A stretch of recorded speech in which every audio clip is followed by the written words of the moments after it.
तो IUPAC nomenclature का longest carbon chain select हो गया जो पेरेंट चेन है, सब्स्टिट्यूएंट हो गया, उसके बाद नंबरिंग कहाँ से होगा वो भी हो गया।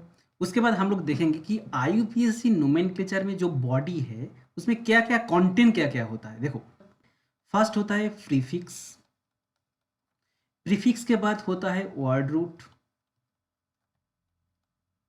And then suffix. Okay, now what is the prefix, what is the word root and what is the suffix?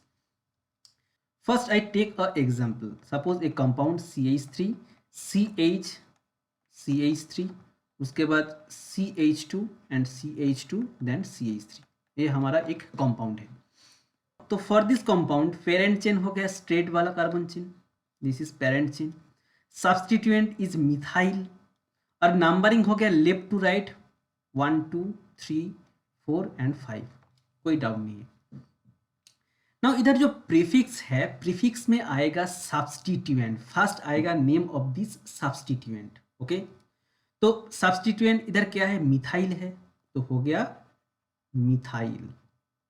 कहां पर है, सेकेंड पोजीशन में है, तो क्या है 2 पोजीशन में है मिथाइल। प्रीफिक्स का काम खत्म, मतलब प्रीफिक्स में आएगा ओनली सब्स्टिट्यूएंट फंक्शनल ग्रुप। जैसे इधर मिथाइल है, अगर क्लोरीन है तो क्लोरो आएगा विथ पोजीशन, अगर ब्रोमीन है तो ब्रोमो आएगा विथ पोजीशन, अगर क्लोरो और ब्रोमो दोनों है तो क्लोरो ब्रोमो दोनों का ही मतलब नेम को मेंशन करना है विथ पोजीशन। ठीक है, उसके बाद क्या है वर्ड रूट। देखो वर्ड रूट मतलब क्या है, पेरेंट चेन में जितने सारे कार्बन है उसका एक वर्ड रूट होता है। जैसे इधर 5 कार्बन है तो उसका नेम होता है पेंट, तो आपको इस वर्ड रूट को याद रखना है। अगर number of carbon in parent chain 1 है तो इसका जो वर्ड रूट होता है वो होता है मिथ, METH। अगर 2 कार्बन है हो जाता है इथ, ETH। 3 है तो हो जाता है प्रोप, PROP।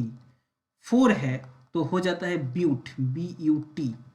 5 कार्बन है तो हो जाता है पेंट, PENT। क्लियर। अगर 6 कार्बन है तो हो जाता है हेक्स, HEX। 7 कार्बन कंटेनिंग है तो हो जाता है हेप्ट, HEPT। अगर 8 कार्बन है तो हो जाता है ऑक्ट, OCT। अगर 9 कार्बन है तो हो जाता है नॉन, NON। अगर 10 कार्बन है तो हो जाता है डेक, DEC। क्लियर। तो ये वाला जो वर्ड रूट है इसको आपको याद रखना है। तो इधर तो 5 कार्बन है, तो 5 कार्बन मतलब क्या है, इसका वर्ड रूट है पेंट, तो आपको क्या करना है उसके साथ पेंट को ज्वाइन करना है, PENT। हो गया, पेंट हो गया। Now the work of suffix. देखो सफिक्स में क्या है, इच होमोलोगस सीरीज, जैसे कि alkane, alkene, alkyne, carboxylic acid, तो इधर जो सफिक्स है it behaves like a surname. ऐसे कुछ फैमिली है इस ऑर्गेनिक कंपाउंड में, जैसे एल्केन, एल्केन फैमिली का जो सफिक्स होता है, जो सरनेम होता है वो होता है ANE, तो उसको आपको जोड़ना है। अगर एल्किन है, एल्किन, एल्किन का जो सरनेम सफिक्स होता है वो इन है, वो फिक्स्ड है, उसको आपको जोड़ना है। अगर एल्काइन मतलब ट्रिपल बॉन्ड है तो उसका जो सरनेम, उसका जो सफिक्स होता है वो होता है आइन, YNE, तो आपको उसको जोड़ना है। ऐसे बहुत कुछ क्या बोलते हैं सफिक्स अवेलेबल है और वो एकदम फिक्स्ड है, उसको ही आपको जोड़ना है। ठीक है, जैसे सपोज ये जो कंपाउंड है ये तो एल्केन फैमिली से है, क्योंकि इधर सब कार्बन सिंगल बॉन्ड है, तो इसका जो सफिक्स, इसका जो सरनेम होगा वो क्या होगा, ANE होगा। तो आपको क्या करना है, इसके साथ जोड़ देना है ANE, तो नेम क्या हो गया 2 मिथाइल पेंटेन। तो इसका नेम ओरिजिनल मतलब IUPAC नेम क्या है 2 मिथाइल, उसके बाद PENTANE, तो इसका नेम हो गया 2 मिथाइल पेंटेन। समझ में आ गया। तो इसके बाद देखो मैं जो बोल रहा था कि सफिक्स, सरनेम, फैमिली का सरनेम क्या है उसको तो आपको याद रखना है। तो देखो क्या क्या है, सपोज कंपाउंड है कार्बोक्सिलिक एसिड, मतलब कंपाउंड में मिलेगा COOH फंक्शनल ग्रुप, तब जो सफिक्स आता है वो आता है OIC ACID, that is oic acid. Okay, जो इंपॉर्टेंस है मैं उसको ही लिखा हूं इधर, और भी बहुत सारे हैं। जैसे COCl है सपोज, उसको बोला जाता है एसिड क्लोराइड, और इसका जो सफिक्स होता है वो होता है OYL, ऑयल क्लोराइड। क्लियर। उसके बाद सपोज CHO फंक्शनल ग्रुप है, तो CHO एल्डिहाइड फैमिली से बिलोंग्स करता है और उसका जो साफिक्स होता है वो होता है एल। उसके बाद सपोज CO है फंक्शनल ग्रुप, वो कीटोन फैमिली से बिलोंग्स करता है और उसका जो सफिक्स होता है वो होता है ONE। ऐसे OH का होता है ऑल और एल्कोहल। ठीक है, कैसे याद रखना है, देखो एल्कोहल लास्ट में OL ऑल हो जाता है। एल्डिहाइड इसका जो फर्स्ट वर्ड है एल, एल हो जाता है इसका सफिक्स। ठीक है, तो एकदम लास्ट में देखो अगर डबल बॉन्ड है कंपाउंड में तो वो एल्कीन फैमिली से बिलोंग्स करता है और उसका जो सफिक्स होता है वो होता है ENE, तो इसका जो सफिक्स होगा वो होगा ENE। अगर कंपाउंड में ट्रिपल बॉन्ड है तो उसका जो सफिक्स होगा वो उसका फैमिली का नेम है एल्काइन और उसका सफिक्स होगा सरनेम होगा YNE, that is YNE। Clear? So now I show some example. Suppose एक compound है CH3 CH, उसके बाद suppose Cl है, then CH2 है, then CH, उसके बाद suppose Br है and then CH3 है। तो इसका नेम क्या होगा देखो। तो फर्स्ट आपको लॉन्गेस्ट कार्बन चेन सिलेक्ट करना है, तो लॉन्गेस्ट कार्बन चेन हो गया हमारा ए वाला जो कार्बन चेन है वो हो गया लॉन्गेस्ट कार्बन चेन। देन आपको नंबरिंग करना है। देखो इधर क्लोरीन का जो पोजीशन है लेफ्ट से सेकंड पोजीशन में है, इधर ब्रोमीन का जो पोजीशन है राइट से सेकंड पोजीशन में है, मतलब क्लोरीन और ब्रोमीन का पोजीशन दोनों तरफ से सेम है। तो इधर आएगा alphabetically order, alphabetically bromine first है, मतलब आपको नंबरिंग करना है राइट टू लेफ्ट, तो हो जाएगा 1 2 3, उसके बाद 4 एंड 5 नंबरिंग हो गया। देन नेम, देखो ड्यूरिंग राइटिंग आपको क्या करना है, ऑलवेज अल्फ़ाबेटिकली, मतलब सफिक्स का जो नेम, प्रीफिक्स का जो नेम है उसको आपको ऑलवेज अल्फ़ाबेटिकली ऑर्डर में लिखना है। तो इधर ब्रोमीन जो है वो अल्फ़ाबेटिकली फर्स्ट आ रहा है और आपको क्या करना है प्रीफिक्स में सब्स्टिट्यूएंट मतलब क्लोरीन और ब्रोमीन को ही मेंशन करना है फर्स्ट, तो इसका नेम क्या होगा, सेकेंड पोजिशन में क्या है ब्रोमो हो गया। उसके बाद फोर्थ पोजिशन में क्या है क्लोरो CHLO हो गया, प्रीफिक्स का काज complete. Then word root, word root मतलब पेरेंट कार्बन चेन में कितने सारे कार्बन है, 5 कार्बन है, 5 कार्बन का जो वर्ड रूट होता है वो क्या होता है पेंट होता है, तो पेंट हो गया। वर्ड रूट का जो काम है वो खत्म हो गया। नेक्स्ट आपको क्या करना है सफिक्स, ये जो कंपाउंड है वो कहाँ से बिलोंग्स करता है, एल्केन फैमिली से बिलोंग्स करता है, क्योंकि इधर देखो सब सिंगल बॉन्ड है तो इसलिए ये एल्केन फैमिली से बिलोंग करता है।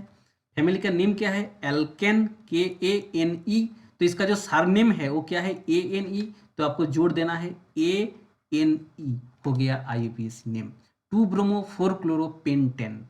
क्लियर?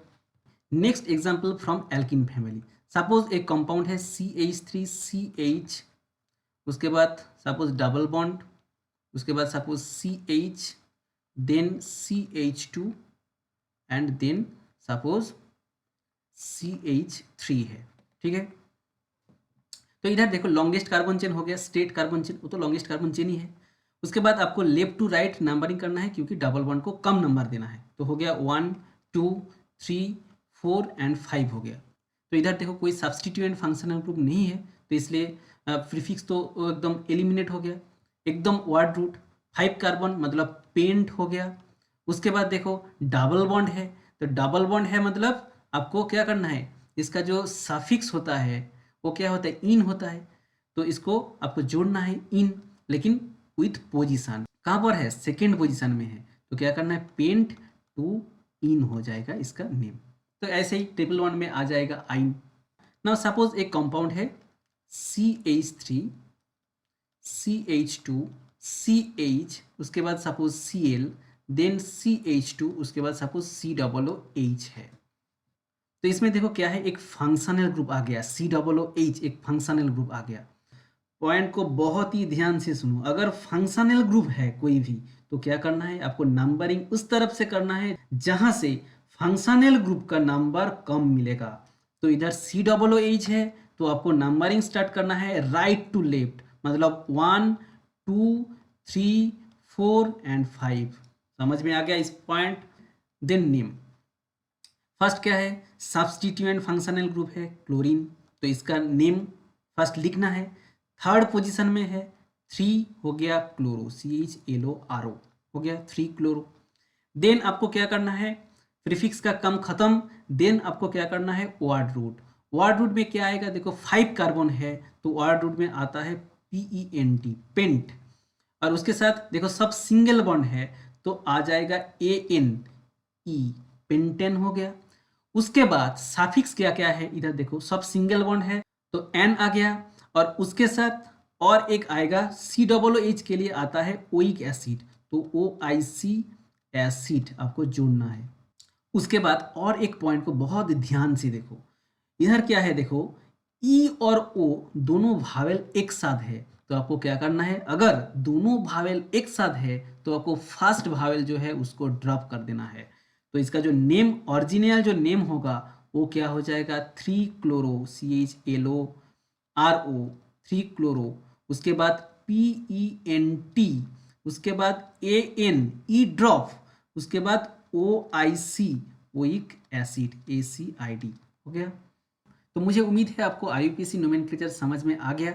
अगर नहीं समझ में आया तो और एक बार वीडियो को अच्छे से देखो। अगर कोई डाउट है तो कमेंट बॉक्स में आप लोग कमेंट कर सकते हो। तो नेक्स्ट वीडियो में मैं उसके बारे में डिस्कस करूँगा। Okay, good bye.